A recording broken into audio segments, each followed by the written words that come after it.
राजू भैया डीएसएलआर का चिप डालिए, तब तक डीएसएलआर का चिप डालिए, मेमोरी कार्ड।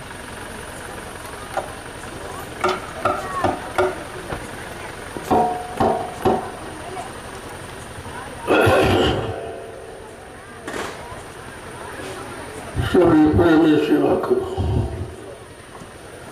इस काम के लिए आए हो, जो तुम्हारा निशाना है सेवा का। सेवा से काम होगा, कोई काम होगा सेवा। सेवा के बारे में महापुरुषों ने बड़ा स्पष्ट कहा है, सबसे सेवक धर्म कठोरा और सिरवर चले धर्म स्मोरा। सेवक वही जो करे सेवकाई, अर्घ करने कर करे। सेवक का सच्चा धर्म है सेवा करना। अगर सब लोग सेवा करते जो जहाँ तैनात था, जहाँ रखा गया था, परिवार की सेवा, देश की सेवा, समाज की सेवा, लेकिन सबका लाभ अलग अलग। ये जितनी सेवाएं हैं वो स्वार्थ की, अपने बाल बच्चों के पालन पोषण के लिए आप खेती करते हो, दुकान करते हो, दफ्तर करते हो, मजदूरी करते हो, और देश समाज की सेवा, मान सम्मान, अधिकार और पद के लिए करते हो। ये सब स्वार्थ की सेवाएं। लेकिन जो संत महापुरुषों ने निर्णय लिया है कि परमार्थी सेवा, इस सेवा का जिक्र किसी ने किया था, यह संतों का विषय है, वही जानते। जब उनके करीब जाओगे, सत्संग वचनों को सुनोगे, धीरे धीरे अपने जीवन में उतारोगे तो परमार्थी सेवा आपकी समझ में आ जाएगी। जिस सेवा में कोई स्वार्थ, कोई लोभ लालच किसी तरह का, वो परमार्थी सेवा कहलाती है। और उस सेवा से शारीरिक लाभ तो मिलता ही है, लेकिन शरीर और धन की सेवा से जो व्यवस्था बनाई जाती है, आगे आने वाले भविष्य में उस व्यवस्था से लाखों लोग लाभ उठाएंगे, वो है परमार्थी सेवा। अब ये लाखों लोग लाभ उठाएंगे तो आपको भी उन लाखों लोगों के लाभ में हिस्सा बनेगा। यह हिस्सा है परमार्थी सेवा, जिससे पिछले जन्मों के कर्मों की अदायगी होती है। और तो कोई रास्ता है नहीं, भजन के सिवा दूसरा रास्ता कर्मों की अदायगी का नहीं। लेकिन कलयुग का जीव भजन कर नहीं सकता, उसकी बस की बात नहीं है। तो तामस देह भजन नहीं होगी।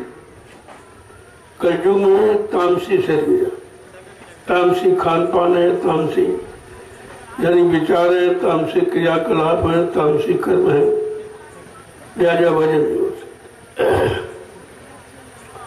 और महापुरुषों को भजन का लाभ देना, उनको तो उसके स्थान पर कोई न कोई व्यवस्था बनानी पड़ेगी। तब उन्होंने भजन वाला लाभ कैसे मिलेगा? कहते परमार्थी संधान सेवा। जो शरीर इंद्रियों से आपने बुरा कर्म, पाप कर्म किया है, वो कैसे खत्म होगा? कहते शारीरिक सेवा से। जो निस्वार्थ सेवा करेगा शरीर इंद्रियों से। देखो आप यहाँ सेवा करो, लेकिन आपका कोई स्वार्थ, कोई बाल बच्चों के लिए, कोई जगह लेने के लिए, कोई यहाँ परमानेंट रहने के लिए, अधिकार जमाने के लिए, कुछ आपके अंदर एक ही भावना है कि हमें आदेश का पालन करना। आदेश पालन के सिवा और कोई इच्छा नहीं। इसको कहते हैं परमार्थी सेवा। और इस सेवा का लाभ भजन के बराबर है, क्योंकि भजन से भी मन रोका जाता, शांत किया जाता। तो ये परमार्थी संधान सेवा भी मन आपका शांत है। आप कहीं रहे हो, मन कहीं नहीं जा रहा, इतनी देर सेवा करोगे, आपका मन इसी में है कि हमको 100 डलिया डालो, उसी की गिनती में ये माला गिनती करते रहते हो। भाई 1 हो गई, 2 हो गई, 10 हो गई, 20 हो गई, 50 हो गई, ये माला ही है, ये सुमरन आपका। आदेश पालन परमार्थी सेवा सुमरन के बराबर है। तब आपसे कहा जा रहा कि 1 डलिया का लाभ 1 माला के बराबर। इतना बड़ा लाभ कहीं नहीं मिलेगा और कोई दे भी नहीं सकता। ये लाभ किसी के पास नहीं, क्योंकि ये सेवा कोई करा नहीं सकता। सेवा के बारे में मालूम नहीं, भाई सेवा का लाभ क्या है, ये क्यों कराई जाती है, ये कौन कौन से काम बनेंगे, मतलब यानी ये सब अब आप लोग कर रहे हो, लेकिन कोई नहीं समझ पा रहा। ना तुम समझ पा रहे हो, ना तुमको देखने वाले समझ। देखने वाले बड़े आश्चर्य में कि तो रात में सेवा करते, जहाँ लोग दिन में नहीं करते रात में करते। आज लोग दिन में परिश्रम करना भूल गए, या रात में लोग परिश्रम कर रहे। ये कलयुग काबिल का अनोखा रास्ता है, ये लाभ पाने का। इस रास्ते को संत महापुरुषों के सिवा किसी ने समझा ही नहीं, और बगैर इस रास्ते से काम होगा, चाहे राजनीति का हो चाहे धर्मनीति का, कोई भी नहीं। कोई नीति सफल जब ही होगी जबकि आपके अंदर श्रम समय पूंजी, और ये बिना परिश्रम के होती नहीं। वो भी निस्वार्थ सेवा, निस्वार्थ परिश्रम, जिसमें आपका कोई स्वार्थ नहीं है और आप दिन कर रहे हैं। इतना तो मजदूरी पाने वाला भी नहीं करेगा, दिन में करेगा लेकिन रात में नहीं करेगा, और आप रात दिन दोनों तरफ कर रहे हैं। और कोई लालच नहीं कि हमें मजदूरी मिले, कि हमें सामान मिले, या हमें सम्मान मिले, या हमें जगह मिले, कोई लालच। ये आधार है, इस आधार पर अगर खड़ा होना है, मैंने कहा भाई तो मेरे पास आइए, अन्यथा यहाँ आने की जरूरत नहीं है। तुम अभी आधार को नहीं समझ पाए, और जल्दबाजी में तुम समझ में नहीं पाओगे। जल्दबाजी में काम बिगड़ता है। जल्दी काम शैतान का और धीरज काम रहमान का। आप धीरे धीरे जब करने लगोगे तो करने का फल और करने की जानकारी दोनों चीजें आपको मिल जाएंगी। ये कोई करना नहीं चाहिए। मेरे पास बहुत लोग आते कहते नहीं हो जो अपने भाई तुम अगर कर सकते हो तो कर डालो।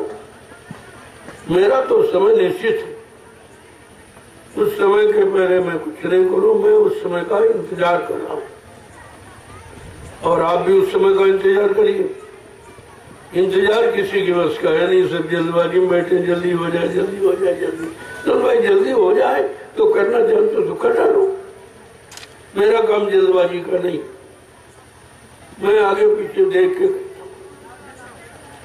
मुझे कुछ दिखाई दे रहा तुम्हें वो दिखाई नहीं दे रहा।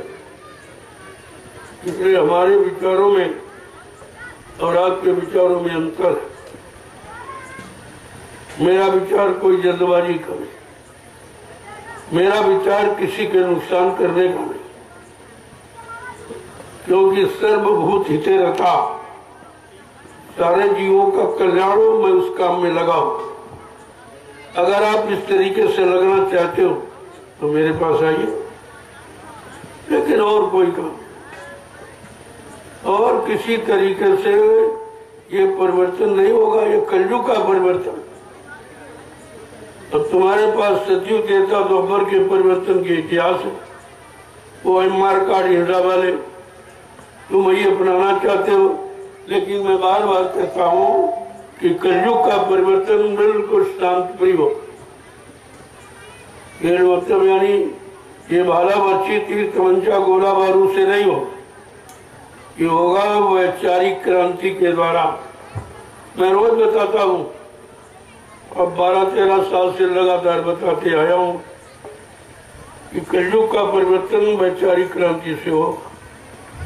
ये मारकाट हिंसा इससे नहीं होता। राष्ट्रीय संपत्ति का दुरुपयोग करने वाला राष्ट्रभक्त कभी हो ही नहीं सकता। जब राष्ट्रभक्त नहीं तो ईश्वर भक्त और गुरु भक्त का कैसे हो? समझने का प्रयास करो। जो मैं कहता हूँ उसको गुणन मनन मिलाइए आप। धीरे धीरे तब मैंने कितना इंतजार किया, ये बात तो एक भी आदमी नहीं था। इंतजारी लगन ये सफलता का प्रतीक है।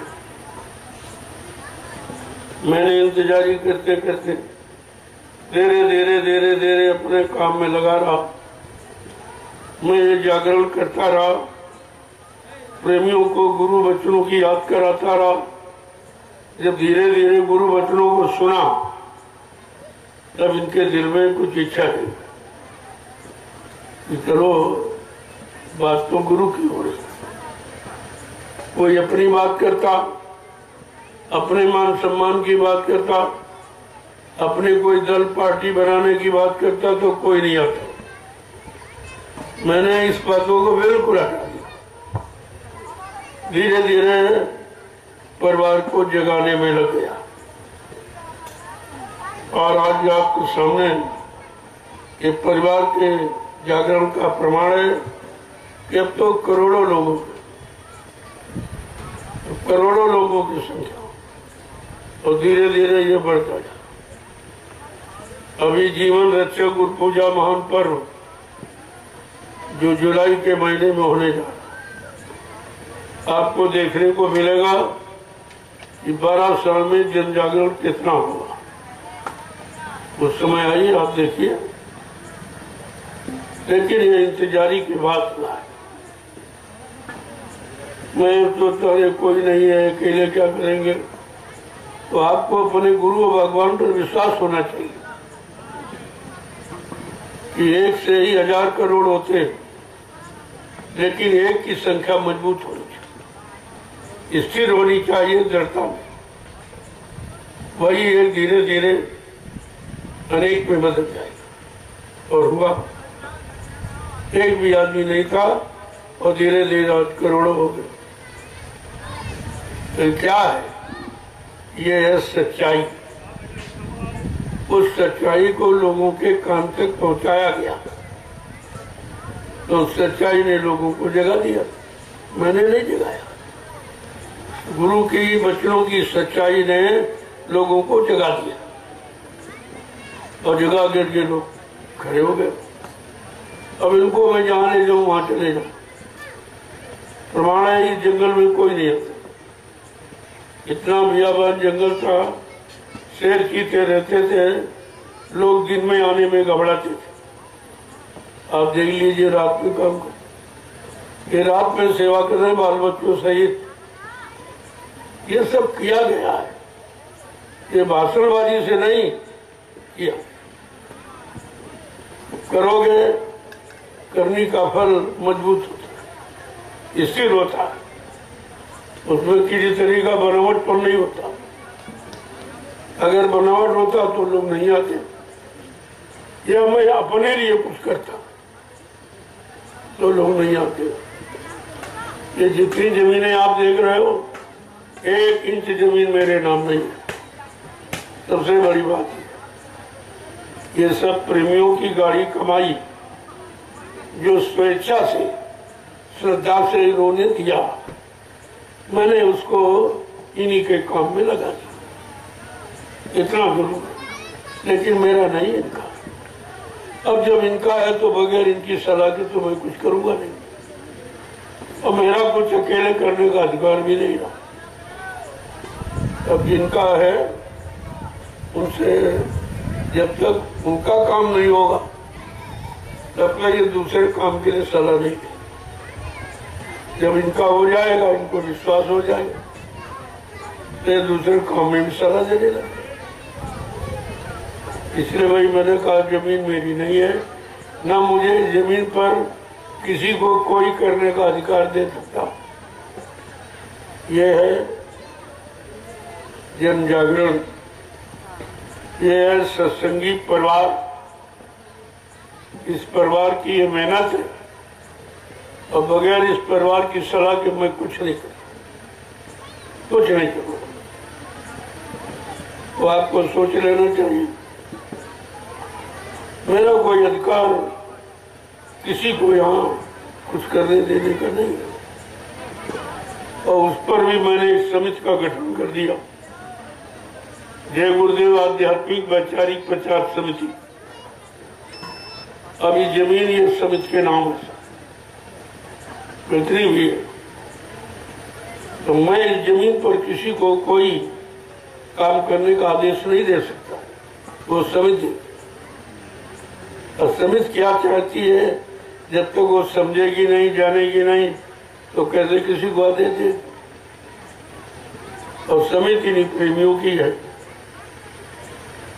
तो बात तो समझने ये किसी एक व्यक्ति की नहीं, ना हमारी।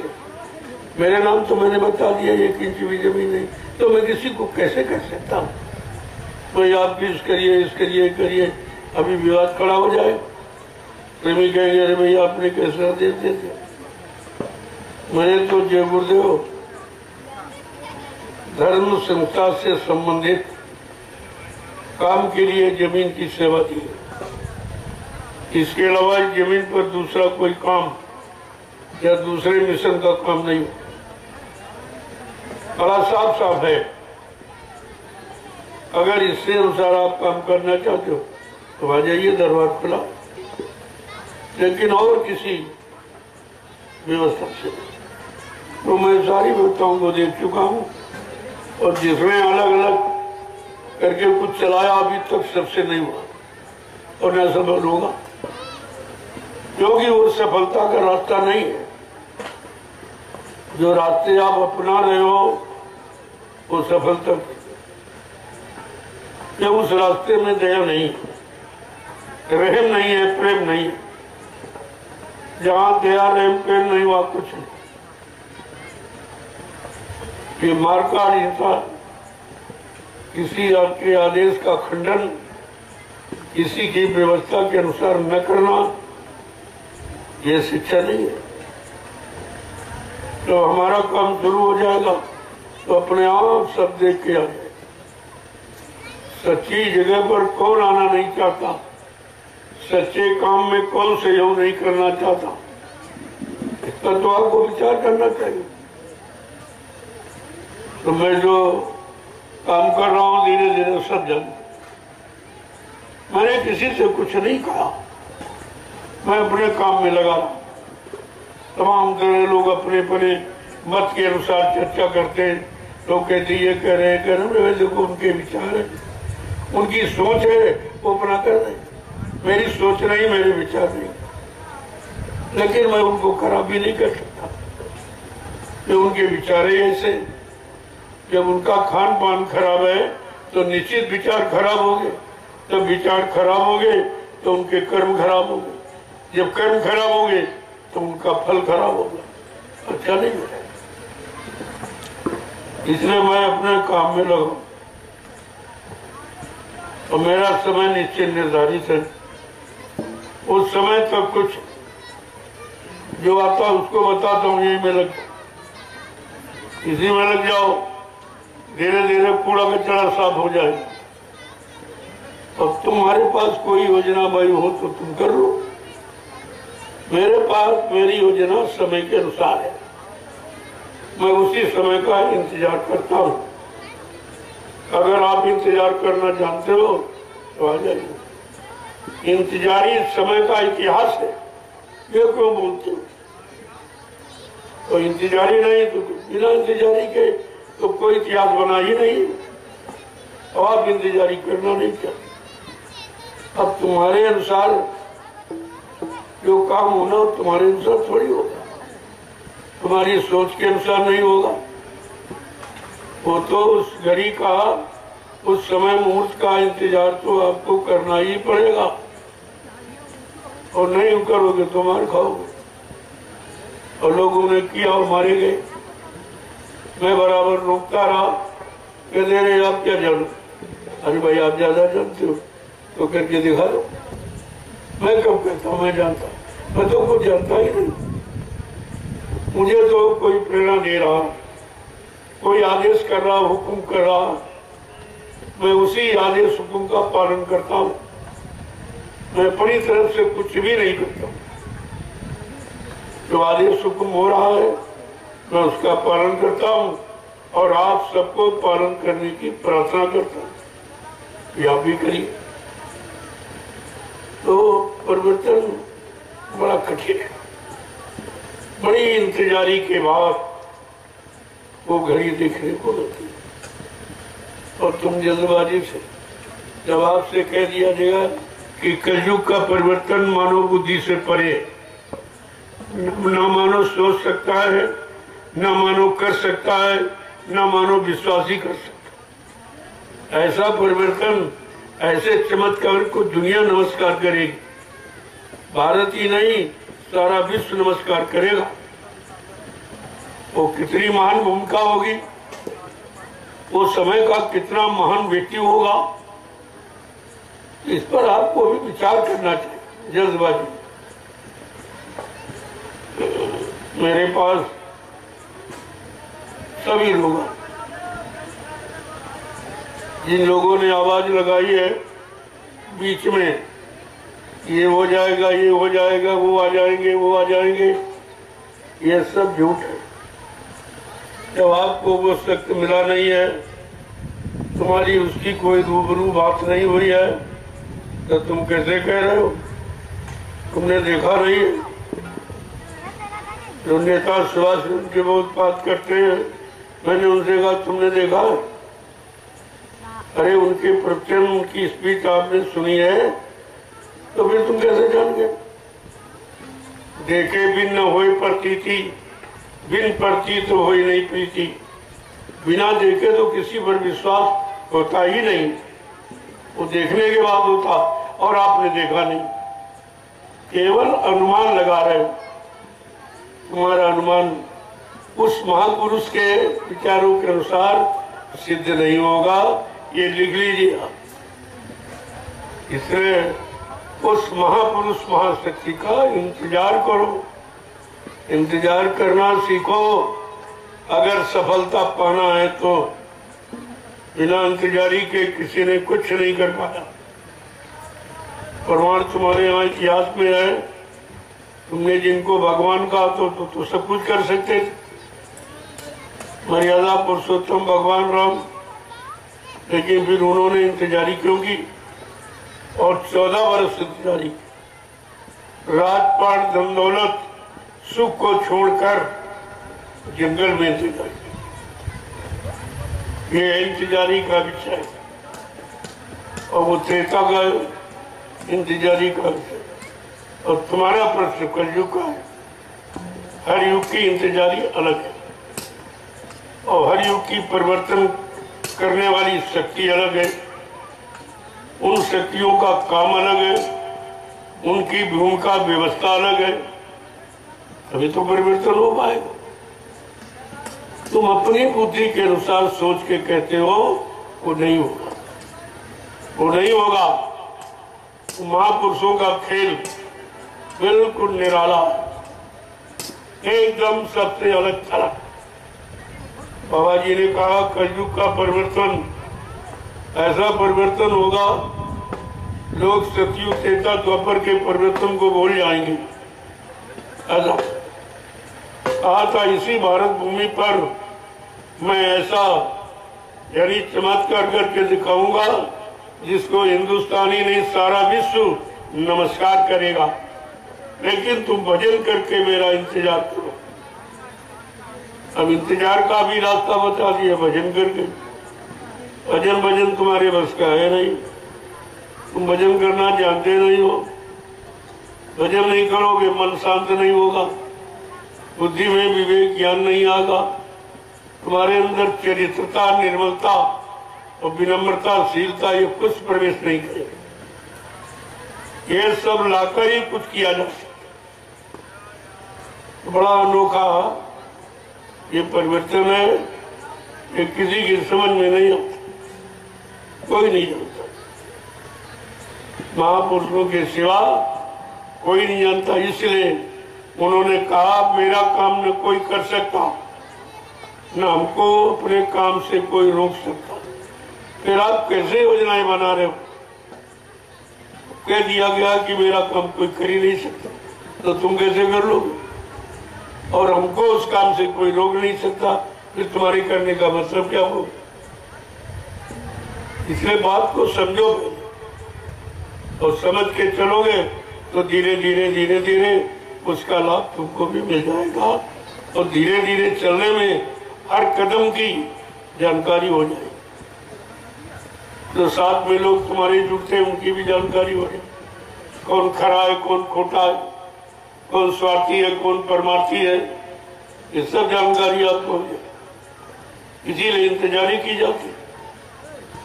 इंतजारी परीक्षा है, इंतजारी एक तपस्या है, और जब बात समझोगे नहीं तो बिगड़ जाए। मैं ऐसी कोई बात कहता ही नहीं, मैं ऐसी बात कोई नहीं करता जो महापुरुषों के बचने से कोई अलग हो, क्योंकि काम जिनके द्वारा होगा मैं उनके आदेश संदेश का पालन करता हूँ। मैं अपनी तरफ से कुछ भी नहीं करता। अभी आप उनके आदेश को सुनते नहीं हो, उनको आदेश भजन में देंगे। जब तुम्हारा ध्यान एकाग्र होगा, मन तुम्हारा शांत होगा, तुम्हारे कान साफ होंगे, तो आवाज उनकी सुनाई देगी, उनका आदेश सुनाई देगा। देखो अब ये करना है, अब ये करना, अब ये करना। अब सब तो सुनते नहीं तो सब मानेंगे, और कहोगे तो उनको आश्चर्य होगा, तो हंसी मजाक उड़ाएंगे कि उनको तो कान खुले नहीं, उनकी आंख खुली नहीं, ना दिखाई दे रहा ना सुनाई दे रहा। इसलिए महापुरुष कोई चमत्कार नहीं करते, कोई दिखाते, बस अपना काम करके दिखा, यही उनका चमत्कार करके दिखा देंगे तो भौतिक जगत को लोग मान लेंगे, और आत्मा को जगाकर परमात्मा से मिला देंगे तो आध्यात्मिक लोग मान लेंगे। ये भौतिक आध्यात्मिक दोनों तरह के लोग मान लेंगे, लेकिन बिना किए नहीं, बात करनी की। तो मैं तो यही कहता हूँ भाई, जो मैं कर रहा हूँ आप भी कर, और मैं वही बता सकता हूँ जो मैं कर रहा हूँ, जिसका मुझे अनुभव है, जिसका मुझको लाभ दिखाई दे रहा, मैं वही सलाह दूंगा। मैं दूसरी सलाह अपनी तरफ से कुछ नहीं, मैं खुले मन से कहता हूँ, मेरा अपना कोई काम ही नहीं, मेरा अपना कोई निजी लाभ नहीं है। अब ये बात बड़ी कठिन है, ये कोई करेगा नहीं, तुमको कोई ना कोई लाभ चाहिए, इसीलिए तुम लगे हो, कोई न कोई लाभ आपको चाहिए। और जहाँ लाभ जहाँ की इच्छा है वहाँ फसाव है, वही गंदगी है कि धीरे धीरे उसी लोभ लालच में तुम खुद फंस जाओ। तुम लोगों को नहीं निकाल पाओगे, खुद फंस जाओ, तुम्हारे निकलना मुश्किल हो जाएगा, तुम जीवों को क्या निकालोगे। इसलिए बहुत सोच समझ कर काम करने की जरूरत, तो मेरे पास आने की। मेरा काम तो आप देख ही रहे हो, मैंने कोई पर्दा डाला नहीं है, कोई छिपाव रखा नहीं, आप देख लीजिए किस तरह से काम होगा। ये रात्रि में परमात्मा से सेवा कर सकते हो, तो ये तुम्हारे बस का नहीं है तो परिवर्तन भी तुम्हारे बस का नहीं। अगर ये काम नहीं बस का तो वो काम, क्योंकि ये काम उसी काम को पाने की नींव है। असली नींव तो ये है परिश्रम, वो भी निस्वार्थ परिश्रम। और रात में कर रहे, देखिए आप, तुम दिन में नहीं कर सकते हो, ये रात दिन दोनों तो। मेरा काम तो खुला है, इस तरह काम में लग सकते हो, कर सकते हो तो आइए, दरबार सबके लिए। लेकिन इसके अतिरिक्त मनमुक्ता का या कोई काम, मनमुखी होकर तुम कुछ करना चाहते हो तो सफलता तुम्हारे से करोड़ों को दूर चली जाए। यही कारण है तुम्हारे यहाँ 70 साल की आजादी में कोई सफल नहीं होता, कोई सफल नहीं। ये वोटों से जीत जाना सफलता नहीं है। सफलता काम की, सफलता प्रतिज्ञा पूरी करने की, शपथ खाई है उसको पूरा करने वो सफल है। तो झूठी शपथ, जो भी कसम करते रहते, इन पर क्या विश्वास किया जाए? जब कहते हैं ईश्वर को साक्षी करके, सदा ईश्वर से भी नहीं डरते, उसको साक्षी करके भी कुछ नहीं कर रहे। सब झूठ बोलना, वादा खिलाफी करना, दगेबाजी करना, जो कहना कभी करना नहीं, जो वादा करना कभी पूरा नहीं करना, तो इसे क्या विश्वास? और इनको तुम समझाओगे क्या? लिखा तो जो सैन बहन न समझेन उससे कछु न कहे, उसे कुछ कहना ही नहीं चाहिए। संतों ने तो यहाँ तक कहा, जो कहा सुनी माने नहीं, ये धक्के दो चार, मारा धक्का चला। जब कभी होश में आएगा तो खड़ा होगा, फिर समझेगा। तो इसलिए ये संत मत है। और आप काल मत की बात बता, काल मत की व्यवस्था सोच रहे हो, काल मत की योजनाएं बना रहे हो, तो कभी सफल नहीं होगे। मैं लिखे थे, ये है दयाल मत, संत मत। यहाँ दया चाहिए।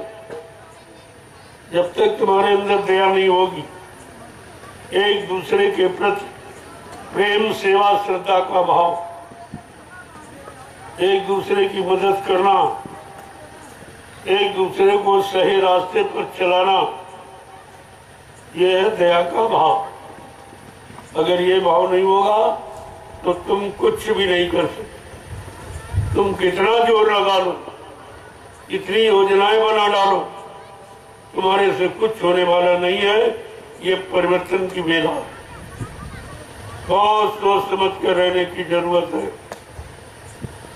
ये परिवर्तन का वक्त है, इसलिए बहुत सोच समझ कर चलने की जरूरत है। चुपचाप अपनी जगह खड़े रहो और देखते रहो क्या हो। और देखते देखते आपके सामने ये परिवर्तन हो गया। ये 3 आश्रमों का निर्माण इन 4 वर्षों के अंदर, ये धीरे धीरे का फल है। मैं बहुत धीरे धीरे चला, किसी से कुछ नहीं कहा, कोई राग नहीं, कोई द्वेष नहीं, कोई निंदा आलोचना बुराई किसी, बल्कि लोगों ने की, मैं उसको सुनता रहा। लोगों ने कहा, हमने कहा भाई हमारे पास समय नहीं है ये सब सुनने का, मुझे अपने काम से फुर्सत नहीं, मैं इनकी क्या सुनूं। निंदा करने वाला कभी प्रशंसनीय हो ही नहीं सकता, बुराई करने वाला कभी भला हो ही नहीं सकता। ये सिद्धांत तो अटूट है और सब यही कर रहे हैं, एक दूसरे की निंदा बुराई स्तुति। और मेरे पास इसका समय नहीं, मैं किसी की कोई चर्चा नहीं करता हूँ। और जो जरूरी है उसको हम मंच से करते हैं, उसको राष्ट्रीय मंच से करता हूँ, इधर उधर नहीं। कोई सुने, मीडिया है, पत्रकार है, कोई पढ़ा लिखा है, मतलब यानी ध्यानी बैठ के सुने आप और निर्णय ले ले, उसकी भी समझ में आ जाएगा। मैं कोई बात अपने लिए कहता ही नहीं, ना अपने मान सम्मान के लिए कहता हूँ, ना अपना कोई मैं प्रचार करता हूँ। मैं जय गुरुदेव प्रभु नाम का प्रचार करता हूँ, अपने नाम का नहीं। तो बात तो आपको समझनी चाहिए, हमसे पूछने की जरूरत भी नहीं। मेरा काम सबके सामने है। अगर वो काम आप कर सकते हो तो आप आइए, दरबार खुला। लेकिन इसके अतिरिक्त और कोई, आपको मालूम नहीं, मुझे मालूम है। आगे क्या होने जा रहा, क्या होने वाला है, तुम्हें तो मालूम नहीं है, मुझे उसका पता है।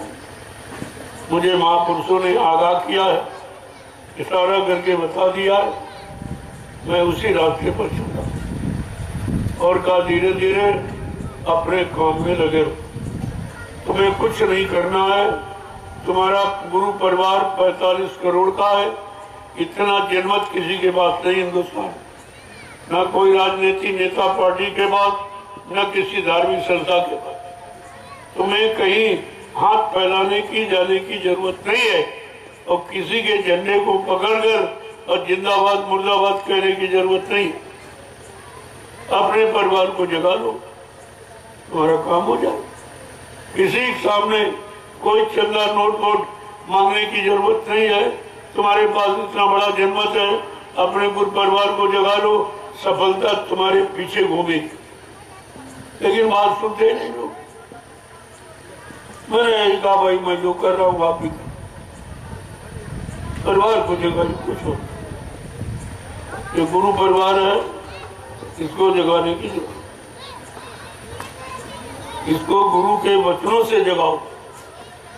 जो जो कहा गया 10 जुलाई 1952 से 2012 उसको बताइए आप।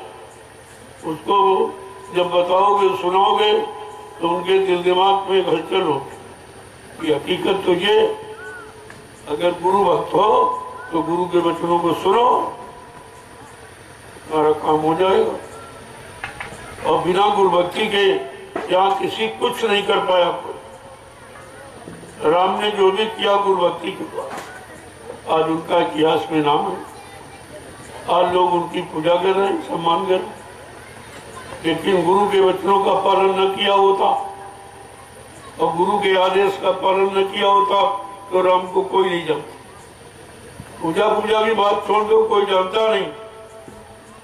जब गुरु ने जनकपुरी में आदेश दिया, उठाओ राम बन जाओ सीतापू, बेटाओ ताप जनक प्रतापू, ये गुरु आदेश।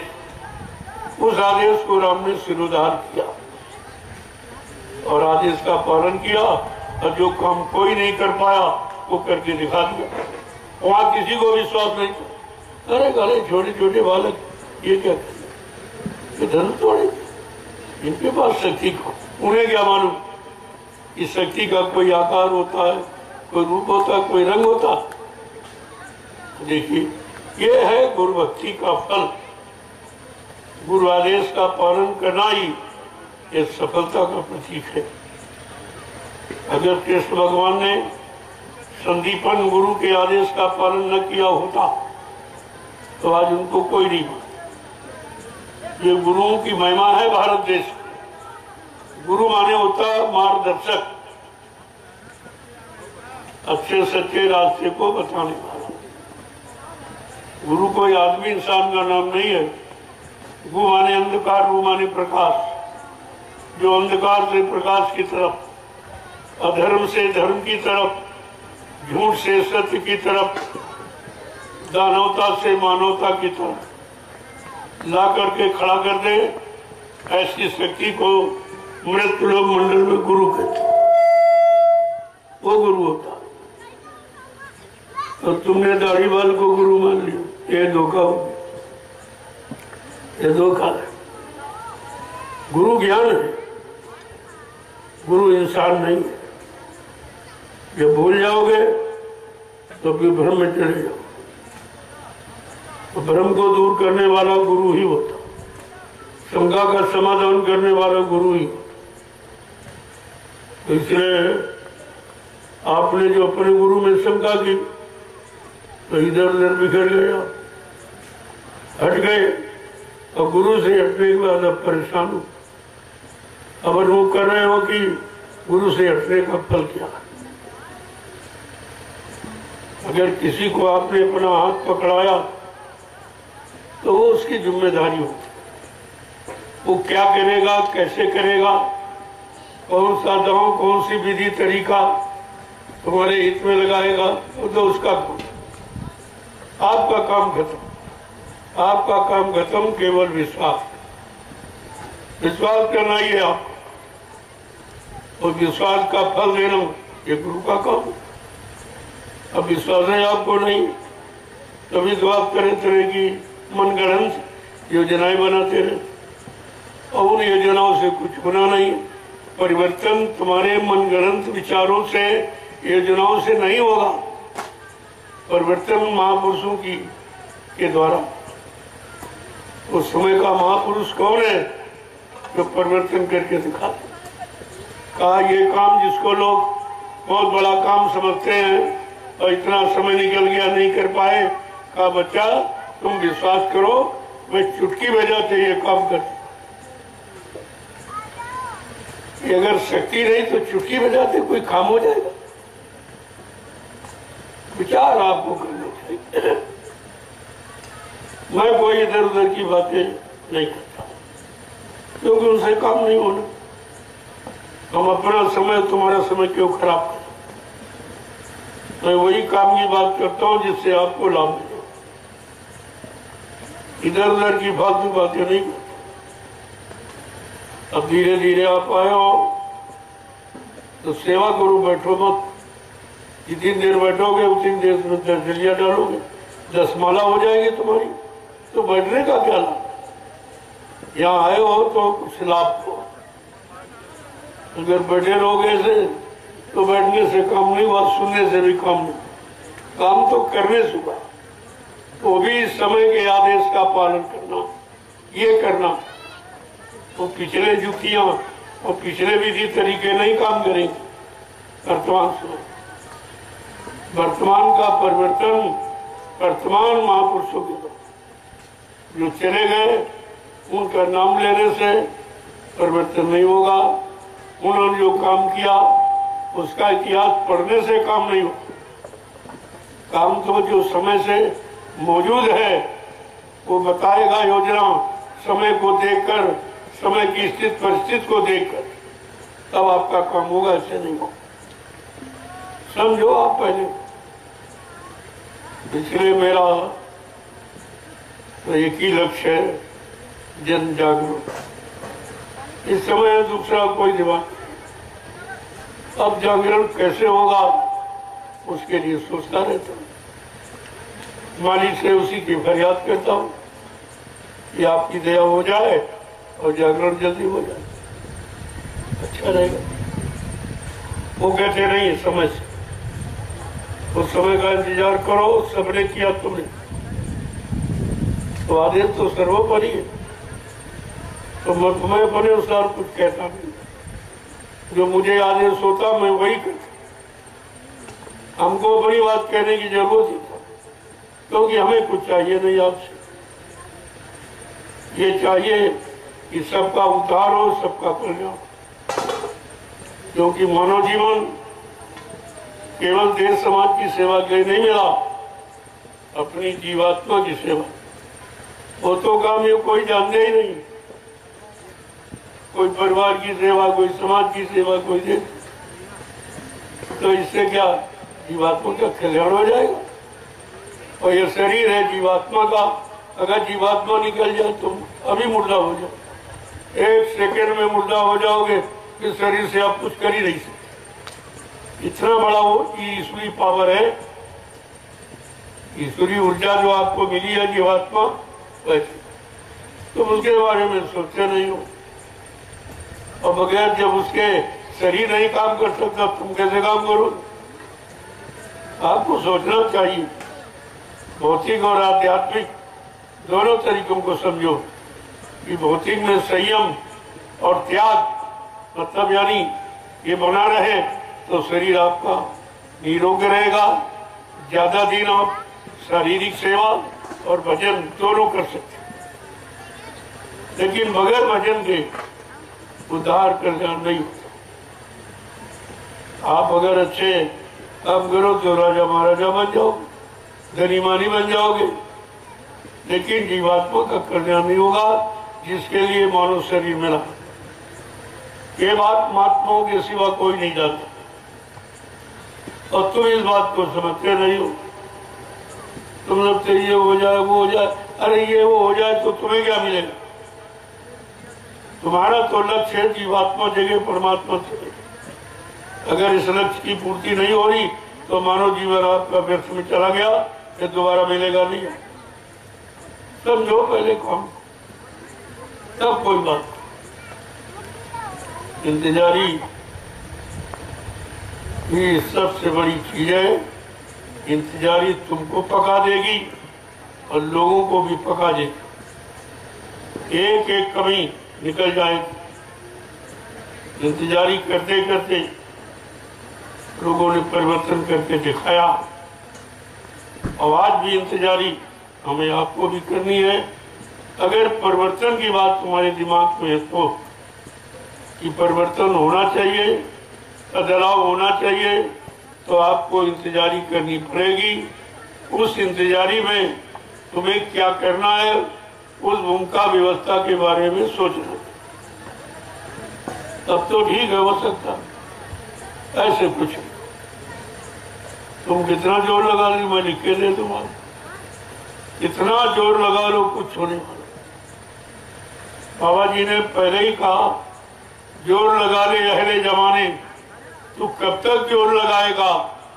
और जग में जय गुरुदेव का झंडा लहर लहर लहराएगा। ये होगा ये कि झंडे के आगे सारे झंडे भीगे, जितने झंडे सब स्वार्थ, लोग लालच मान सम्मान के हैं, लेकिन जय गुरुदेव झंडा प्रभु का, ये किसी आदमी इंसान का, ये निजी लाभ स्वार्थ का झंडा नहीं है, ये प्रभु नाम का झंडा।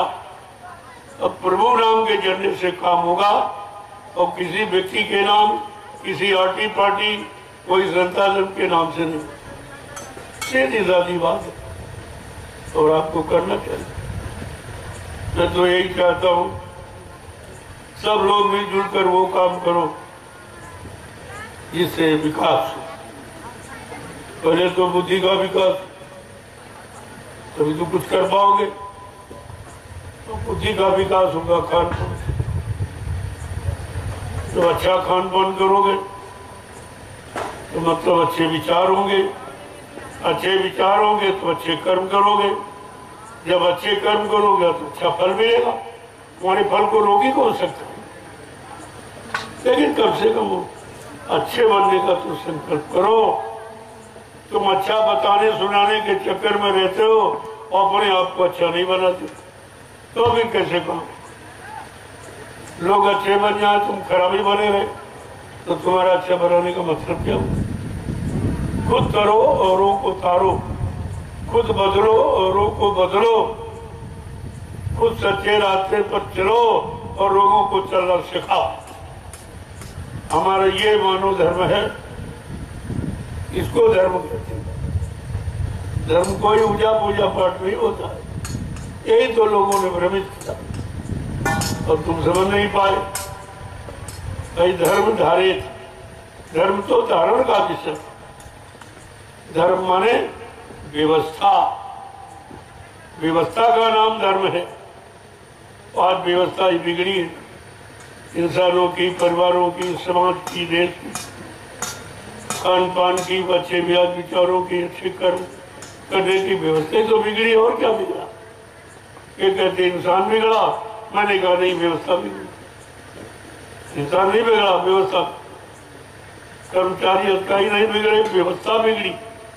तथा राजा तथा प्रजा और धर्मी राजा धर्मी प्रजा, ये सिद्धांत है। लेकिन इस पर कोई देख ही नहीं रहा।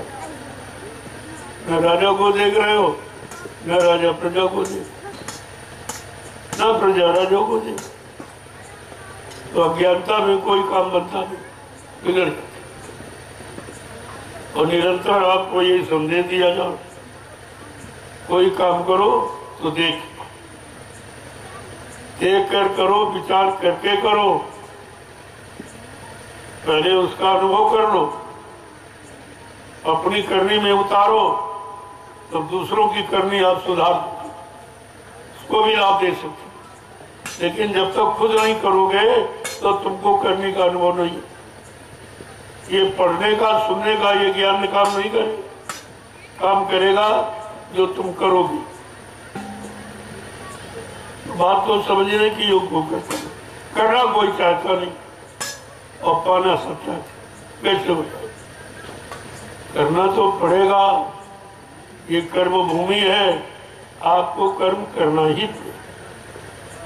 अब जैसा लाभ चाहते हो वैसा कर्म, शारीरिक लाभ चाहते हो तो शारीरिक कर्म, आत्मा का कल्याण उद्धार चाहते हो तो आत्मिक कर्म करो।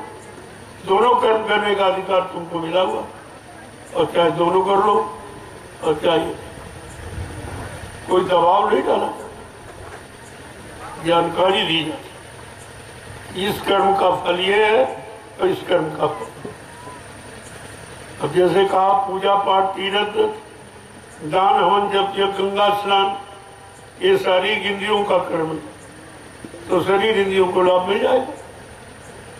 क्या लाभ मिलेगा? मान मिलेगा, सम्मान मिलेगा, सामान मिलेगा, लेकिन भगवान नहीं मिलेगा। और आत्मिक कर्म करोगे तो भगवान मिलेगा, सीधा सीधा। और चाहे दोनों करो तो दोनों प्राप्त करो, लेकिन इतनी सख्त सामर्थ कलयुग में नहीं है कि आप दोनों काम करो। कहा तुम्हारे मन में स्थिरता, इतनी चंचलता है कि मन को तुम कंट्रोल नहीं कर पाओ। लोगों ने इतना कोशिश किया, हजारों बार जंगलों में तपस्या किया, लेकिन मन कंट्रोल में नहीं हुआ। योगियों ने एक साधना लगाई, लेकिन मन नहीं कंट्रोल। और सारी शक्तियों ने मार काट हिंसा खून खराबा किया, लेकिन मन इनसे नहीं डरा, तो नहीं बदला। इसका मतलब है कलयुग का परिवर्तन खून खराबे का नहीं, अपमान का नहीं है, डराने धमकाने का नहीं है, ये वैचारिक क्रांति का। लोगों के भाव विचारों को बदल दो, परिवर्तन हो जाएगा। और ये परिवर्तन स्थायी, इसके विचार बदल गए फिर आप कोई उसको बहका नहीं सकते। इसलिए आज वैचारिक क्रांति की आवश्यकता। मैं तो सबसे यही कहता हूं कि कलयुग वैचारिक क्रांति के द्वारा बदले। बाबा जी ने स्पष्ट कहा, जैसा किसी ने कहा ही नहीं आता कि मैं कलयुग को भगाऊंगा। ये जबरदस्त है, देखिए शक्ति का। अगर ये बल नहीं ज्यादा है तो कलयुग को कौन भगा सकता? जिनको आपने भगवान कहा उनको भी कलयुग ने दबा के रखा अपने अनुसार। लेकिन बाबा जी ने ये कहा है, मैं कलयुग को भगाऊंगा और सतयुग को लाऊंगा, यानी बिगड़ी व्यवस्था को ठीक करूंगा और अच्छी सच्ची व्यवस्था को कायम करूंगा। ये मतलब है कलयुग सतयुग। अब उनकी वाणी, उनके वचन, उनकी भाषा कुछ अलग होती है, लेकिन अर्थ करो तो उसका अर्थ ही नहीं। तो चाहते हैं ये कलयुग, ये खराब व्यवस्था जो दुखदाई है, जन जन को परेशान कर रही है, तरह तरह की परेशानियां, बीमारी है, महामारी है, लड़ाई झगड़े हैं, दैवी प्रकोप है, दुर्घटनाएं हैं, अकाल मौत है, ये सब का ये सब बदल। और इसकी जगह पर सत्य व्यवस्था, हमारी सबकी आंखें सत्य ही देखने लगे, कान सत्य सुनने लगे, वाणी सत्य बोलने लगे, पैरों से सच्ची जगह चलते हम जाने लगे, हाथ से सत्य सेवा का धर्म करने लगे, और मन से सच्चा संकल्प विकल्प करने लगे, और बुद्धि से सच्चा निर्णय ले ले। प्रेमियों, ये इसको कहते हैं सतयुग। अब यहाँ तमाम लोग कहते हैं सतयुग लाएंगे, तो उन्हें भाई जल्दी करो, देर क्यों कहते? तुम्हारे पास कोई योजना है तो मैं तो मना नहीं करता हूँ, ले आइए। लेकिन तुम तो अभी कलयुग से अलग नहीं हो पाए हो, तुम्हारे अंदर विचार अभी स्वार्थ, लाभ और मान सम्मान के कलयुग ही है। जब निष्काम कर्म की भावना आ जाए तब समझ लो कि तुमने सतयुग में प्रवेश लिया। तो बात तो करते हो सतयुग की, फंसे बड़े कलयुग। उनको यही नहीं मालूम कि कलयुग सतयुग है क्या। बिना संतों के सत्संग, बिना उनके वचनों को सुने और बिना उनके आदेश का पालन किए आप किसी चीज का निर्णय ले ही नहीं सकते। जो लोगे वो तुम्हारे खिलाफ। इसलिए मैं तो यही कहता हूँ, भाई अच्छा समाज लाना है तो कैसे आया? भगवान राम को व्यवस्था बनाने में के लिए रावण से लड़ाई लड़नी पड़ी, बड़ा खून खराबा, लेकिन वो व्यवस्था त्रेता के परिवर्तन की व्यवस्था। और द्वापर में भी यही लागू। कृष्ण को महाभारत करना पड़ा, करोड़ों को मारना पड़ा, लेकिन ये संतों का विषय कलयुग में। इसलिए संत दयालु होते हैं, वो मारकाट हिंसा नहीं करते। वो अपने सत्संग वचन, जिसको वैचारिक क्रांति, इसके द्वारा परिवर्तन करके दिखा देते हैं। आज आपके सामने है।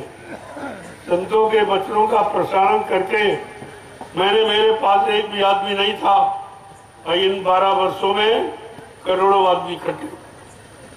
ये है सत्संग वचनों का प्रभाव, और तुम्हारे वचनों का कोई प्रभाव नहीं, क्योंकि तुम्हारी करनी में नहीं है। कथनी बकरी में तो कहते हो, लेकिन करनी में नहीं। और जब तक कोई करनी तुम्हारी नहीं देखेगा, तुमसे संतुष्ट नहीं हो। इसलिए करनी करो, मार मन डालो, इंद्रिय भोग विसारो, और इतना काम करो तुम अब की फिर लागे कि सतगुरु, तब आपको सतगुरु के परिवर्तन की झलक दिखाई देगी। ऐसे नहीं कुछ होगा। इसलिए मैं तो कोई बात कहता हूँ, मेरा कुछ यहाँ है नहीं।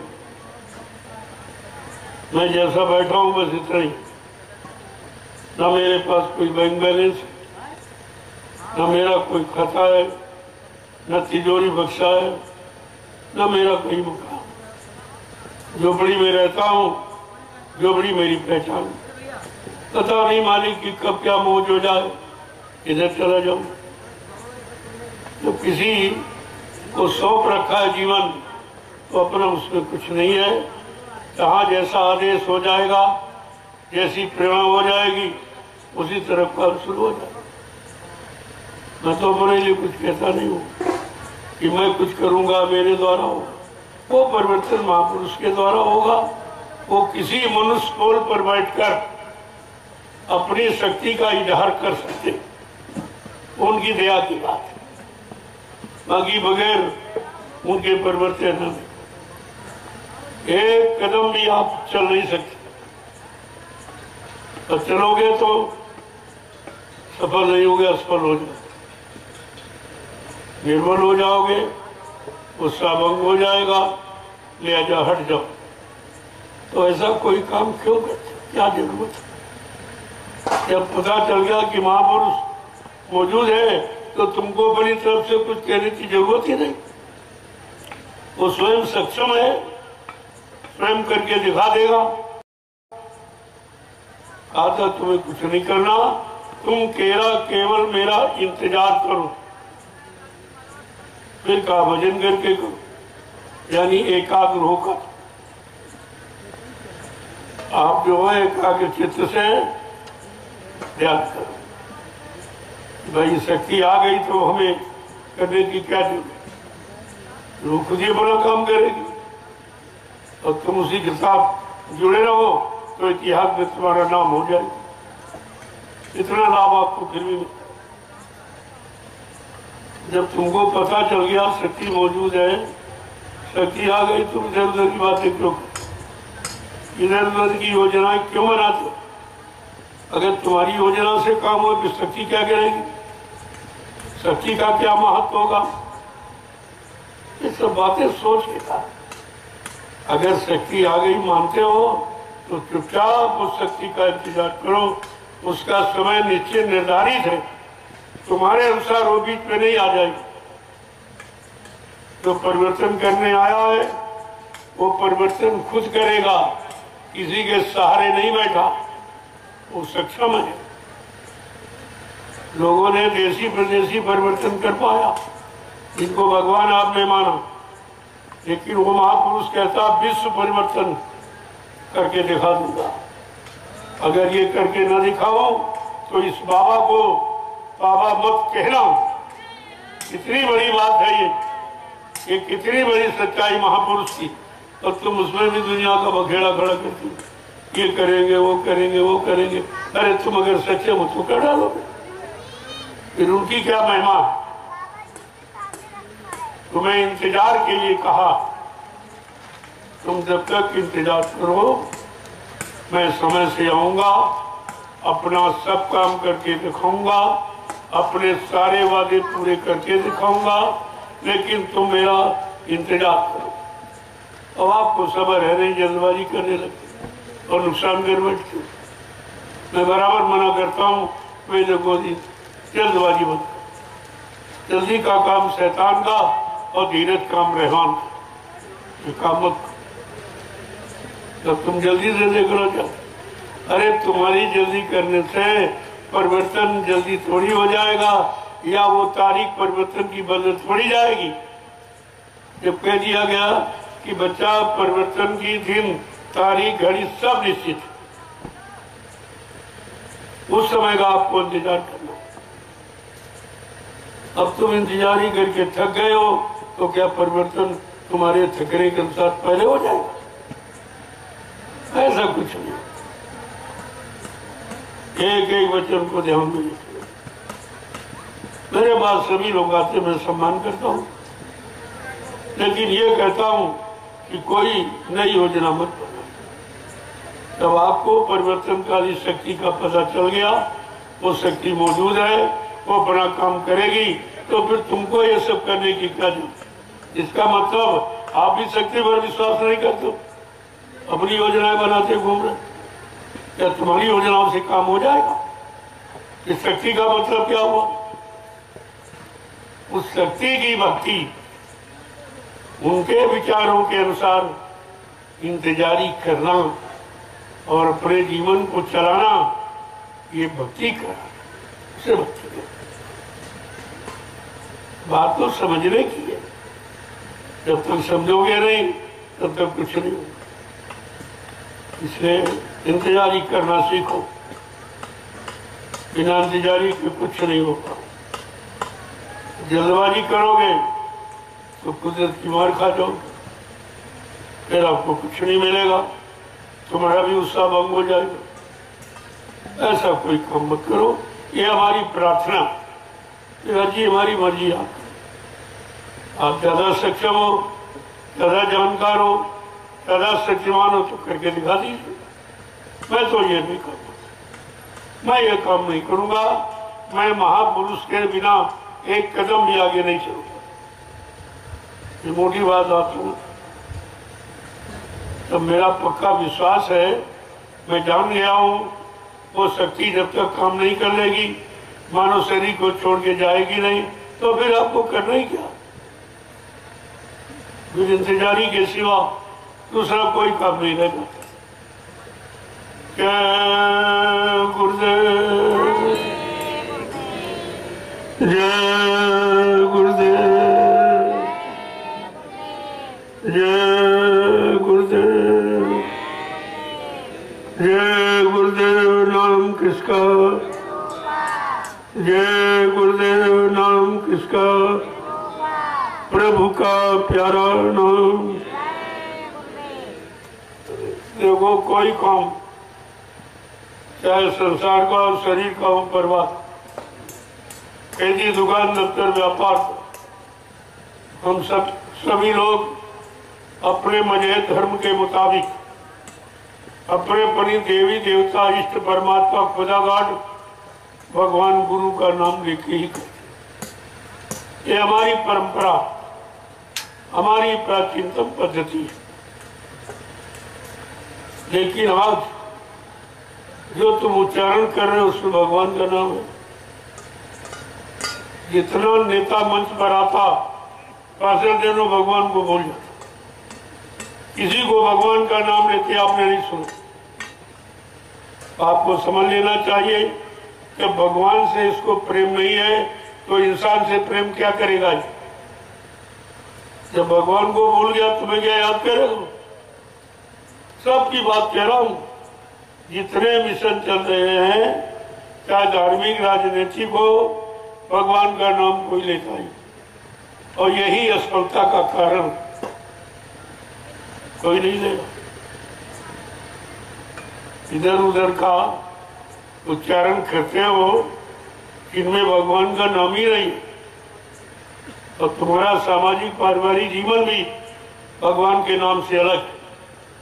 कोई नमस्कार कर रहा, कोई नमस्ते कर रहा। ये नमस्ते नमस्कार में कौन सा भगवान का नाम? अरे राम राम सीताराम राधा कहते थे, कहाँ तक ठीक था। चलो पुरानी शक्तियों का नाम तो लेते हो, कोई बुरा तो नहीं, लेकिन वो भी भूल गए। आज की है यानी विदेशी भाषा, विदेशी शिक्षा का मतलब लोगों ने प्रयोग किया तो भगवान से अलग, सबसे पहले तो भगवान से अलग, फिर भारतीय वेशभूषा से अलग हुए, फिर भारतीय हिंदी भाषा से अलग हुए, धीरे धीरे धीरे अलग ही होते चले जा रहे। और इतना बड़ा अलगाव बात बढ़ गया कि एक दूसरे से मिलना जुलना पसंद नहीं करते, एक दूसरे के काम आना पसंद नहीं करते, एक दूसरे की हमदर्दी करना पसंद नहीं करते। तो कितना और बिगाड़ोगे अपने आप? सब कुछ तो आपने बिगाड़ दिया है, बाकी क्या? वो कहते हो सुधार करेंगे, जब अपने आप को नहीं सुधार पाए हो, अपनी हिंदी भाषा नहीं ले पाए हो, अंग्रेजी प्रयोग करते हो, अपनी भारतीय वेशभूषा कुर्ता धोती कमीज पैजामा टोपी छतरी पगड़ी गोल लंगोटी, जब आप इस वस्त्र का धारण नहीं कर पाए हो तो तुम्हारे में संयम कहाँ रहेगा? और बगैर संयम के कुछ नहीं। मैंने ये घोषणा 15 सितंबर 2023 को लिखी थी। तुम अगर आप भारतवासी हो तो अपनी भारतीयता को अपनाओ, भारतीयता का परिचय दो, क्योंकि हर देश की पहचान वेशभूषा से होती और तुम्हारे भारत देश की कोई पहचान नहीं। ये पैंट पतलून ये अंग्रेजों की पोशाक आपकी नहीं, ना तुम पोशाकें वेशभूषा नहीं अपनी पहन पाए, और भाषा हिंदी संस्कृत उसको भी आपने छोड़ दिया। और जो खान पान सीजन अनाज, सीजनल दालें, सीजनल सब्जियां, फल फूल मेवे, दूध मक्खन मलाई घी, ये भारत का भोजन। अंडा मुर्गा, इंग्लिश दारू, ये दारू वो दारू, ये सब आपने प्रयोग किया है, तो हमने अपने शरीर को भी निरोग क्या किया आपने? तो मैंने 15 सितंबर 2023 को मऊ जिला और बलिया और आजमगढ़ के बीच में मैंने 5 दिवसीय सत्संग के कार्यक्रम में ऐलान किया, है भारत में रहने वाले भारतवासियों, अगर अपने आप को भारतीय कहलाना चाहते हो तो भारतीय वेशभूषा में आ जाओ, भारतीय खान पान में आ जाओ, तो बीमारियां तुम्हारे घर से चली जाएंगी। और आप अपनी भारतीय जो हिंदी संस्कृत भाषा है उसका प्रयोग करो तो वाणी शुद्ध हो जाएगी। निंदा आलोचना बुराई गाली गलौज अपशब्द शब्दों का प्रयोग आप नहीं करो। सुधार ऐसे होगा, सुधार चिल्लाने पिलाने से नहीं। मैंने ये सब आप इसको धारण कीजिए। जब तुम इस पोशाक को पहनोगे, यानी कुर्ता धोती कमीज पैजामा सदरी टोपी पगड़ी लंगोटी, तो तुम्हारा भी मन शांत हो जाएगा, जो तुमको देखेंगे उनका भी मन शांत। कितना बड़ा काम इस भारतीय पोशाक, तुमने तो सब छोड़ दिया और चाहते हो कि सुख मिले, शांति मिले, आराम मिले, तो कहां से मिले? जो आराम शांति पाने वाले कर्म वो तो आप करते नहीं। जो तुम्हारा सात्विक खान पान था, जिससे माँ बहन बेटी दिखाई देती थी, जिससे सब अपने दिखाई देते थे, सबके अंदर प्रेम प्यार मोहब्बत यानी करने की भावना बनती थी, वो तो खान पान आपने बंद कर दिया। ये तामसी आहार जो जानवर करते जंगली या कुत्ता कौवा गीत खाता, वो मुर्दा मान तुम खाने लगे, तुम्हारी विभूति वैसी हो, तुम्हारे कर्म से हो गए। तो जब तक ये नहीं बंद होगा कुछ होने वाला नहीं। हमारे भारत देश का नियम है, कैसा करो आहार वैसे बने विचार, कैसा खाओ अन्न वैसा बने तन मन, जैसा पियो पानी वैसी हो बेपानी। इसको अपनाना पड़ेगा अगर सुख शांति लाना तो। शाकाहारी हो जाओगे, बीमारियों से बच, बीमारी तुम्हारे दरवाजे नहीं आ सकती। लेकिन तुम इतना बिगड़ चुके हो तुमने अपनी जीभ का स्वाद इतना खराब कर दिया, अब तुम्हारे बस का कुछ नहीं रहा। जब खान पान खराब है, भाव विचार खराब है, तब फिर ये भाषण और प्रवचनीय क्या करेंगे? इनसे क्या होने वाला? 70 साल से नेता भाषण कर रहा है, अब महात्मा प्रवचन कर रहे, क्या होगा? राजनीतिक व्यवस्था ध्वस्त है और धार्मिक व्यवस्था दोनों खत्म हो। इन लोगों के बकरे कहने से दोनों खत्म हो। क्या अब आप क्या चाहते? ये तो सब 70 साल से देख चुके। अगर परिवर्तन होना तो इससे बिल्कुल अलग व्यवस्था बनानी पड़ेगी। उसको पहले करना पड़ेगा, करके दिखाना पड़ेगा, देख कर लोग अपने आप बदल जाए। अगर तुम ठीक नहीं हो, तुम्हारे भाषणों पर लोग विश्वास नहीं कहने पर विश्वास नहीं करेंगे, विश्वास करनी पर किया जाए तो करनी करो। वही तो कराया जा रहा, देख लो। अगर ये करने का विषय न करा था जंगल में तो कौन मानता कि परमार्थी सन्नाम सेवा क्या होता? ये करने के बाद तो रिजल्ट आ रहा। यहाँ सब करनी, यहाँ कचरी बकरी प्रवचन बातों नहीं। जो काम करने जा रहे हैं उसकी जानकारी और जो काम आगे होगा उसकी पहचान, ये दो बातों की जानकारी मैं देता। मैं कोई भाषण प्रवचन नहीं करता। जिसकी जरूरत है वो चीज कहता हूँ, जिस धर्म की जरूरत है वो धर्म की बात कहता हूँ। ऐसा नहीं है। तो आपको ये सब समझदारी से काम करना चाहिए। इसलिए ये कितने कार्यालय बने हिंदुस्तान में, कार्यालय बने कि काम भी बना। कार्यालय का मतलब कार्य का आलय माने घर, जहाँ सबकी सुख शांति, सबकी न्याय सुरक्षा, रोजी रोटी का काम किया जाए, वो कार्यालय। कार्यालय का मतलब कोई इमारत बिल्डिंग थोड़ी होती। अब तो कार्यालय बनाएंगे, या बनाएंगे, इससे क्या हो जाए? इससे क्या हो जाए?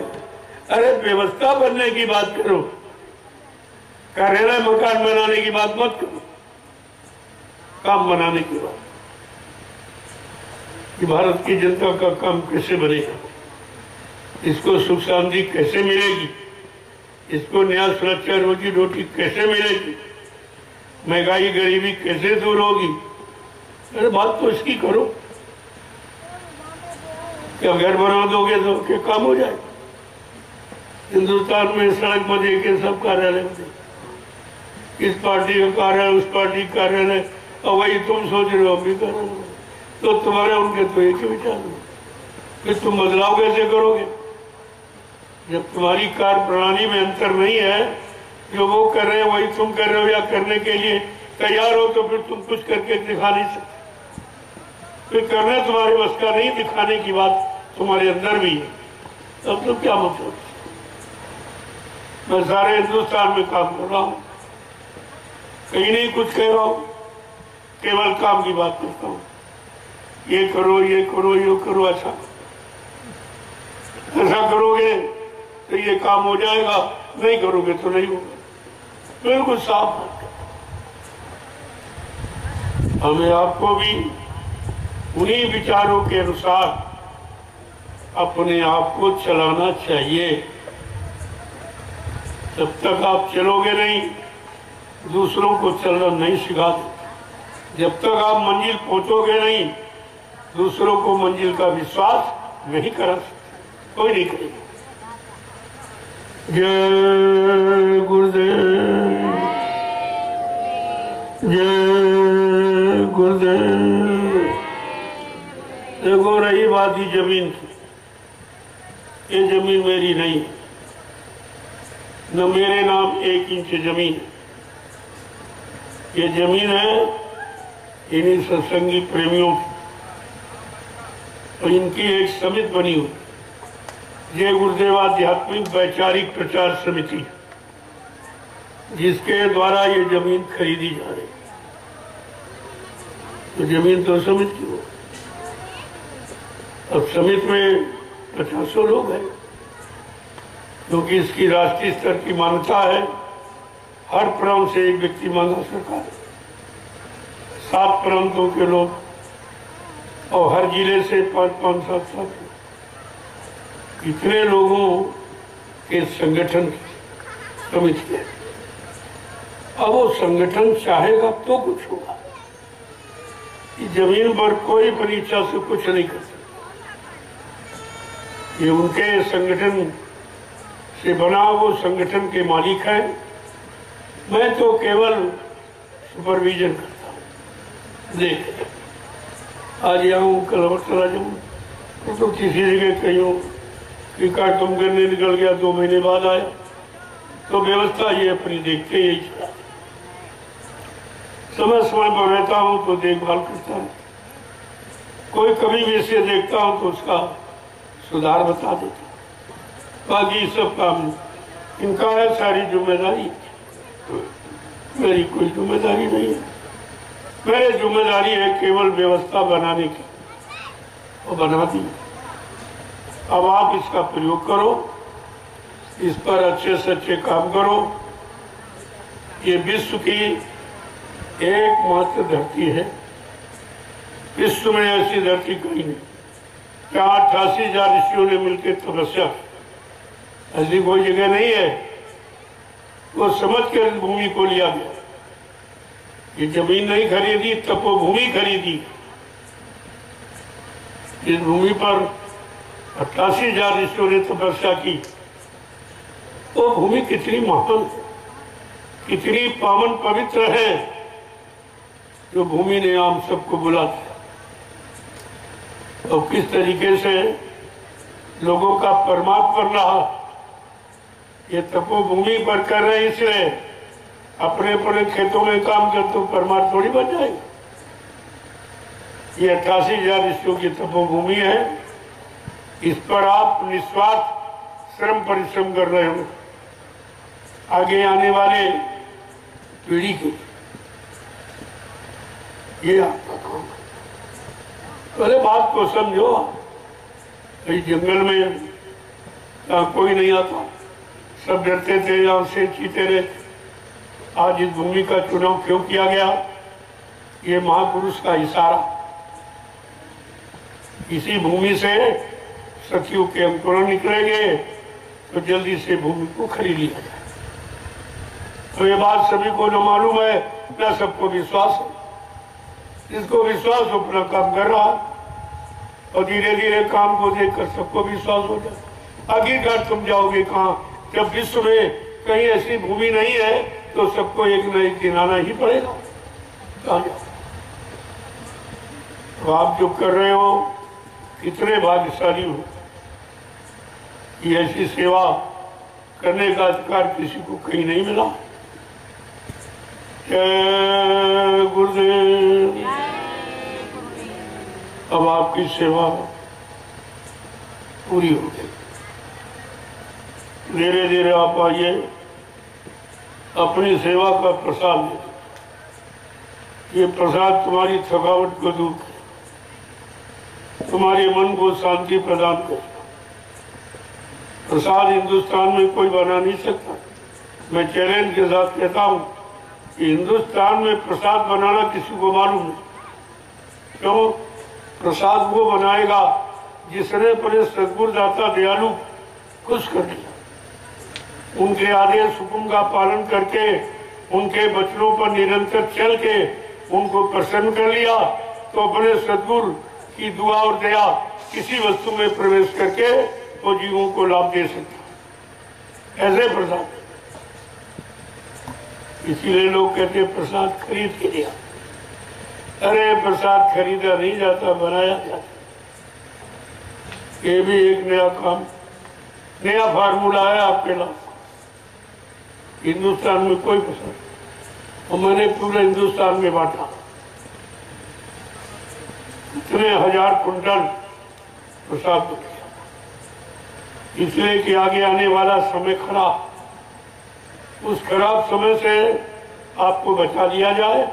अगर आप शाकाहारी हो जाओगे तो ये प्रसाद हर मुसीबत में काम आएगा। ये कह के मुने ने पूरे हिंदुस्तान में प्रसाद बांटा। गली गली पुकार लगा के सबको प्रसाद दिया और बदले में कुछ। ये अदले बदले वाला काम नहीं, प्रसाद बेचा नहीं जाता। प्रसाद लोगों के काम के लिए दुआ और दया के रूप में दिया जाता। तो आपने मेहनत की है, परिश्रम किया, निस्वार्थ किया, देश समाज के लिए कर रहे हो। देश समाज को सुख शांति पाने की ये एक प्लेटफार्म तैयार कर रहे हो। जब अभी तो लोगों को नहीं मालूम है, धीरे धीरे सबको पता चल जाएगा।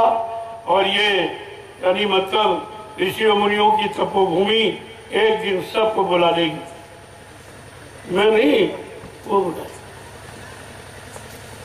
जो लोग बैठे हैं थक गए तो आके प्रसाद ले लिए। जो सेवा की इच्छा है तो 10-15 डिलिया उठा दो मेरे नाम की। तो बुढ़ा हूँ तो ये सेवा नहीं हो पाई, लेकिन बहुत किया। उतनी सेवा आप नहीं कर सकते। 8-8 10-10 घंटे लगातार पौड़ा चलाया। ऐसे तुमको थोड़ी पौड़े की बात करते। तो डलिया ढोई है 20-20, 25-25 किलो मिट्टी। ऐसे तुमसे नहीं कह रहा हूँ डलिया, उसका लाभ भी देखा। तब आपसे कहता हूँ इस कर्म का सबसे बड़ा, ये सबसे महान सेवा, ये सब करके करा रहा हूँ। ऐसे नहीं, ये भाषणबाजी आदेश नहीं है। ये जो किया है उसी को आपको बता रहा हूँ। ये मथुरा में तो बियावन जंगल था, कटीला, कुछ नहीं, बैठने के लिए 1 इंच जमीन नहीं। कैसे झाड़ियाँ काटी गई, कैसे उसकी खुदाई की मिट्टी बहुत पत्थर, कैसे खुदाई करके उनकी जड़ें निकाल कर और जमीन को आश्रम का रूप दिया गया। तो ऐसे सब काम तो किया गया है। तो आपसे भी यहाँ पर करा, यहाँ जो भी आदेश होगा तो तुम्हारे लाभ को प्रभु आपका अगर डालने तो 15 डिलिया डालो, उसके बाद अपना प्रसाद ले लो। बहुत मेहनत आपने की है, मैं आपकी मेहनत पर बहुत ही प्रसन्न हूँ। आभार व्यक्त करता हूँ कि आपने आदेश का पालन किया। इतना तो कर्जा आपने हमारी पल्ला दे दिया और उसको किसी न किसी तरह से तो अदा करना ही है। तो इससे 15 डिलिया डाल करके धीरे धीरे आइए और प्रसाद। जय गुरुदेव। ठीक है, आज पूरा हो जाएगा, इसलिए भाई करीब 20 मिनट और दे दो, 20 मिनट का समय और दे दो ताकि आज ये पूरा हो जाए। आज ये काम आपका पूरा हो।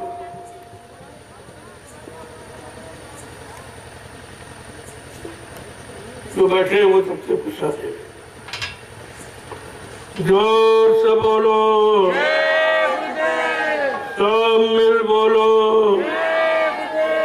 बोलना होगा, अभी से बोलो। दुख दर्द हरेंगे, जय गुरुदेव। सब कष्ट मिटेंगे, जय गुरुदेव। सुख शांति भी देंगे, जय गुरुदेव। सबके दाता, जय गुरुदेव।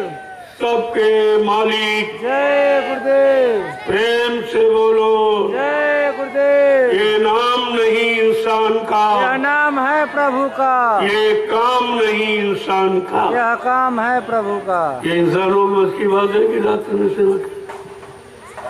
सामने तुम्हारे हो रहा देख लीजिए। इसलिए इन बच्चों को संभाल के रखो, ये सब आपके काम आने वाले। ये जो काम किया जाएगा उसका परिचय, ये जय घोष जो आपको सुनाया जा रहा है, ये उस तरह की नहीं इनकी जय उनकी जय उनकी बोल के बात खत्म कर। ऐसा नहीं है। तुम्हारी जय कैसे होगी बात तो इस बात की, तुमको अपनी जय विजय का ख्याल रखना चाहिए। वो तो कोई करता नहीं, न कोई कहता। उनकी जय हो, उनकी जय हो, उनकी जय। जिनको देखा नहीं उनकी जय हो, उनकी जय हो। और जिनको देख रहे परेशान है उनकी जय का तो किसी के हिसाब नहीं किसी। इस भारत की जनता की जय विजय कैसे होगी? ये बेचारी रो रही, चिल्ला रही, ये परेशान है, तरह तरह बीमारी, तरह तरह लड़ाई झगड़े, झूठे मुकदमे, एक तरह से। तो इसकी जय तो कोई नहीं सोच रहा। कहते भगवान, तुम भगवान से बड़े, उनकी जय तुम बोलो तो तुझे होगी। त्रेता में हो गई, दोपहर में हो गई, अब कलयुग में आप तुम्हारी जय कैसे हो? अपनी जय विजय की बात करो तो किसी के दिमाग में भी नहीं। इतना समझाओ, इशारा करो, इनकी बुद्धि में कुछ क्यों? विनाशकारी विपरीत बुद्धि। जब जिनका विनाश होने को होता उनकी बुद्धि विपरीत दिशा में काम। कितनी अच्छी सच्ची बात बताओ, उनकी समझ में नहीं आती है, क्योंकि उनके पाप का घड़ा भर गया। जब जैसी भोतव्यता तब तैसी मति होए, और काल रेख की लेख को मिट सके नहीं कोई। इस बात को ध्यान में रखना चाहिए। जय गुरुदेव, जय गुरुदेव। अब जल्दी से आप 20 मिनट का समय दे दो और आपकी सेवा आज से यहाँ की पूरी हो जाए। ये मैदान आपका बन जाए, क्योंकि आगामी जो एक विशाल कार्यक्रम होने जा रहा है, जिसमें मीडिया पत्रकार फेल हो जाएगा, गिन नहीं पाएगा कितने लोग जंगल में। उस कार्यक्रम की तैयारी है, मैं उसी में रात ही लगा, क्योंकि इतना विशाल कार्यक्रम है तो तैयारी तो जरूरी है। सर्वप्रथम जगह की तैयारी कि लोग बैठेंगे, सत्संग कहाँ सुनेंगे, दिशा मैदान कहाँ जाएंगे, नहाना धोना कहाँ होगा, भंडारे कहाँ लगेंगे, भोजन प्रसादी कहाँ दी जाएगी, ये सब जमीन पर तो होगा। उसी के लिए जमीन तैयार। जब तक ये कार्यक्रम नहीं होता है मैं कोई दूसरा काम नहीं करूँगा। वो काम पूरा हो जाने के बाद सोचूंगा कि किधर निकलना है। बैठता नहीं हूँ, किधर निकलना है, इधर लोगों के कान तक संदेश पहुंचाना। तो वही कह रहा हूँ, मैं जो कर रहा हूँ आप भी करो, और आप ये कर नहीं सकते। हमारे बस का नहीं, 1-2 दिन करोगे। मैं लगातार 12 वर्ष से संदेश ही दे रहा हूँ, दूसरा कोई काम। आने वाले समय की जानकारी और जाने वाले समय की जानकारी, दोनों समय की जानकारी, जिसको सतयुग का आना और कलयुग का जाना कहते हैं, तो पूरी जानकारी है। और इसके बीच का समय खराब, उसकी जानकारी देता हूँ। उस खराब समय से अपने आप को आप कैसे बचाओगे, वो भी ईश्वरी चिंतन, जिसको भजन इबादत कहते हैं, वो भी आपके सामने कर। ये सब काम है। भौतिक आध्यात्मिक दोनों की जरूरत है। भौतिकता को जान जाओगे, शरीर परिवार समाज शुद्ध हो जाएगा। अध्यात्म को जान जाओगे, जीवात्मा का उद्धार हो जाएगा। ये दोनों काम आपके हो जाए। जय गुरुदेव, जय गुरुदेव। जो लोग बैठे हैं वो प्रसाद लेना शुरू करें। धीरे धीरे 1 घंटे तो प्रसाद मिलेंगे।